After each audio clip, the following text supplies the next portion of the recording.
मुंह पे कह दिया वसुंधरा कोठारी को अनुपमा ने बेईमान। 100 सुनार की एक लोहार की। नमस्कार दोस्तों, स्वागत है आपका आपके अपने चैनल हंग्री स्पिरिट्स में। हंग्री स्पिरिट्स देख रहे सारे दर्शकों का मैं अंजू शर्मा दिल से स्वागत करती हूं। तो वसुंधरा कोठारी धन धनाती अनुपमा पे हमला करने आ गई। बोल रही थी, बोल रही थी, बोल रही थी, बोल रही थी, बोलते ही जा रही थी। इनफैक्ट धमकियां भी दे रही थी, कर दीजिए बस। मगर जब अनुपमा ने अपनी सॉफ्ट वॉइस में एक डायलॉग बोला तो मुझे यही कहावत याद आई, 100 सुनार की एक लोहार की। तो बात तो करना बनता है दोस्तों। इसमें पहले वही निवेदन, जिन्होंने अभी तक चैनल को सब्सक्राइब नहीं किया है कर लीजिए। साथ में दोस्तों बेल आइकॉन दबाइएगा ताकि आपको हमारे वीडियोस के नोटिफिकेशन मिलते रहे। ऐसे डायलॉग जब आते हैं ना अनुपमा के मुंह से तो दिल को सुकून मिलता है कि अनुपमा ने अपने तरीके से वसुंधरा कोठारी को उसका करैक्टर याद दिला दिया। क्या कहने आई थी वसुंधरा कोठारी कि प्रेम का ये लाइसेंस कैंसिल मत करो। अनुपमा ने कहा मेरे हाथ में है ही नहीं, मेरा काम रिपोर्ट बनाना है और सही रिपोर्ट भेजना मेरा काम है। इतनी सी ही तो बात थी। अनुपमा अपना काम कर रही है और इसको अपना काम करना चाहिए था, प्रेम को, जो उसने किया नहीं। तो अनुपमा क्या करे। मगर यहां पे मां मां मां की दोहाई दे दे के वसुंधरा कोठारी ने कान खा लिए अनुपमा के। अब ये बिल्कुल क्लियर है कि अनुपमा इन सबको, जितने भी खड़े हैं यहां पे, तोशु पाखी बा, सबके सब जितने भी खड़े हैं, सबके बारे में जानती हैं कि ये बोलेंगे तो क्या बोलेंगे। अनुपमा को कोई फर्क नहीं पड़ता ये घटिया लोग क्या बोलते हैं। अनुपमा को फर्क पड़ता है जब प्रेम कुछ बोलता है, राही कुछ बोलती है, तब अनुपमा को फर्क पड़ता है। क्योंकि अनुपमा को पता है कि ये लोग मेरी बात को समझते हैं। इसीलिए जब अनुपमा ये वाली बात कहती है कि तुम मेरी जगह पे होती राही तो क्या करती, तू मेरी जगह पे होता प्रेम तो क्या करता।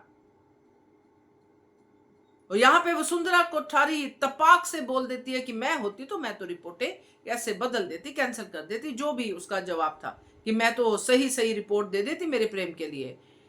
मजा आ गया मुझे सुन के जब अनुपमा ने कहा इसीलिए तो आपसे नहीं पूछा। ये दो बातें दर्शाता है दोस्तों। पहली बात ये कि दूसरे की बात में टांग मत अड़ाइयो। मैं अपने प्रेम से, राही से बात कर रही हूं, आप बीच में मत बोलिए मैंने आपसे नहीं पूछा। और दूसरा यह है कि आप तो बेईमान हैं, मुझे तो पता है कि आप क्या करोगी, इसीलिए आपसे नहीं पूछा। आप बेईमानी करोगी। अनुपमा ने किसी और से भी नहीं पूछा। अनुपमा को पता है कि यहाँ पे ईमानदार लोग कौन हैं, कौन मेरी फीलिंग को समझ पा रहे हैं। बापूजी ने तो पूरी तरह से बता दिया कि वो अनुपमा के साथ हैं। बाकी कहना तो बहुत ही अलग था, उसके लिए तो मैंने अलग ही सोच रखा है। बहुत ही बढ़िया वाला आपको वीडियो देने वाली हूं बा को लेके। बट अंश ने अनुपमा का साथ दिया, जस्सी अनुपमा के साथ है, माही जो आज अनुमा अनुमा कर रही है, कल यही अनुपमा के खिलाफ थी।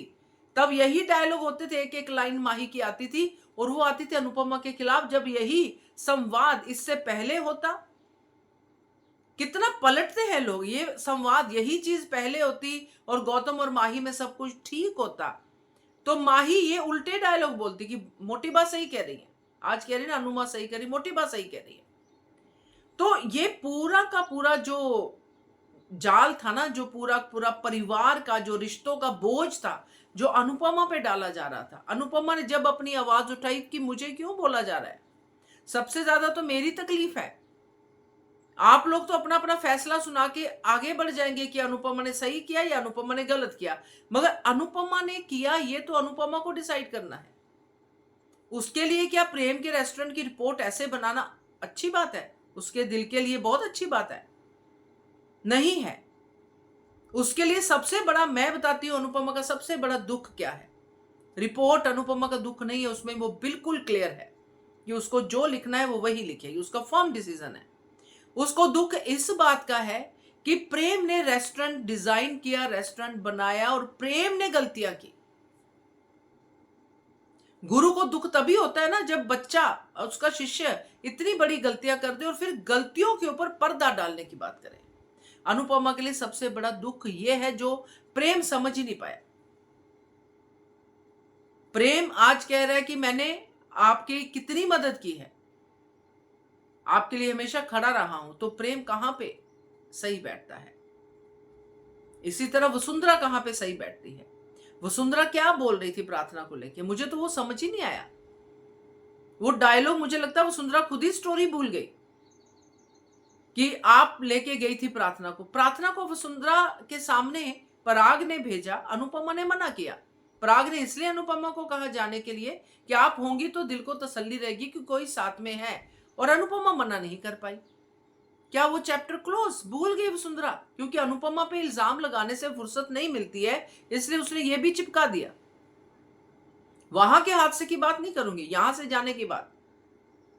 तो ये जो वसुंधरा कोठारी हर बार बेईमानी करती है, अनुपमा चुप रहती है हर बार। कभी रिश्तों में बेईमानी, कभी काम में बेईमानी, कभी किसी और चीज में बेईमानी, हर बार करती है। मगर इस बार अनुपमा ने वसुंधरा कोठारी के मुंह पे उसको बेईमान कहा कि इसीलिए आपको रिपोर्ट बनाने के लिए मैंने पूछा ही नहीं, आपका डिसीजन क्या है मुझे पता है।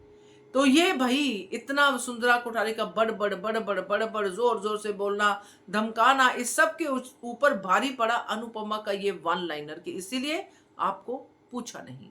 तो ये है 100 सुनार की और 1 लोहार की। मुझे तो बहुत मजा आया। आप बताइएगा आपका क्या कहना है, कमेंट कीजिएगा। देखते रहिए channel hungry spirits. Thank you so much.